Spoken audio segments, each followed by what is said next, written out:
Security has been deployed heavily to deter NUP President Robert Kyagulanyi Ssentamu from holding a press conference and prayers at the party headquarters in Kamwocha.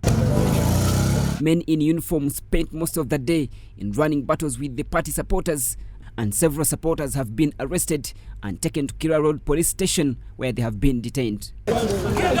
They include Nakawa West Member of Parliament Joel Ssenyonyi, Party Secretary General Lewis Rubongoya, two pastors who were meant to lead the prayers, among others.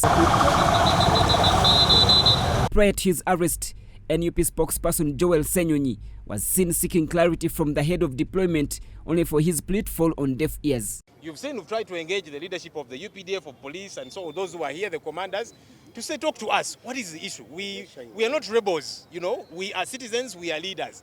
But all of them are shying away, clearly because they know that what they're doing is wrong. We are requesting you to go and pray for our people that died, and you cannot allow us to pray. So which nation is this? The nation is going far. The arrested people expressed their dissatisfaction over the move to deprive them of their freedom, given that the country is celebrating 61 years of independence. It is ironical that this is Independence Day, which means we have independence to operate politically, independence in every sense. Freedom, independence means freedom. But a registered political party, we cannot have a press conference. You have seen all that has happened. People are being arrested, people are being beaten up, and yet we are carrying out a legitimate activity as a registered political party. A number of their colleagues stormed Kila Road Police Station to have them released. These found hard time at the station, where they reported not being taken serious.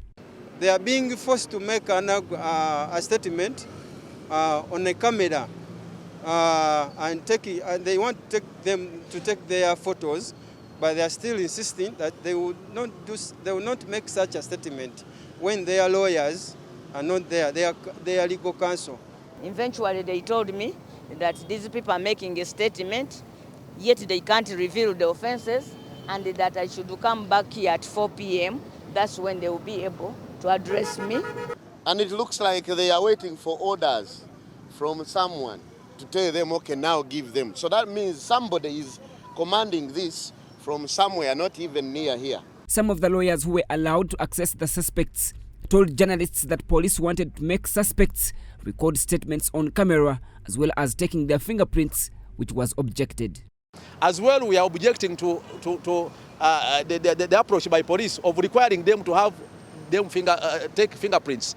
It's not known of any law, because, and these are registered voters in this country with national IDs. Already their details, their biodata is in possession of internal affairs, and we presume that the police operates under internal affairs unless it was taken over by the military or any other agency. So, because it is not known within our jurisprudence in Uganda that when I commit an offense, you have to take my fingerprints.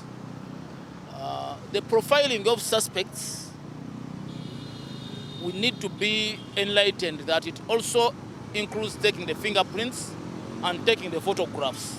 According to the lawyers, such acts are illegal in the country, given that these are still suspects and have not committed any crime.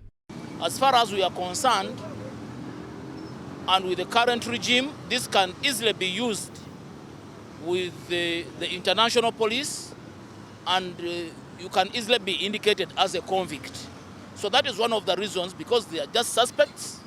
Profiling them as suspects, it should stop in their records, in their books, but not taking the fingerprints and taking their photographs. There are about 21 suspects that have been arrested and detained at Kira Road Police Station. However, the number is suspected to be more because there are reports that several suspects were taken to other detention centers.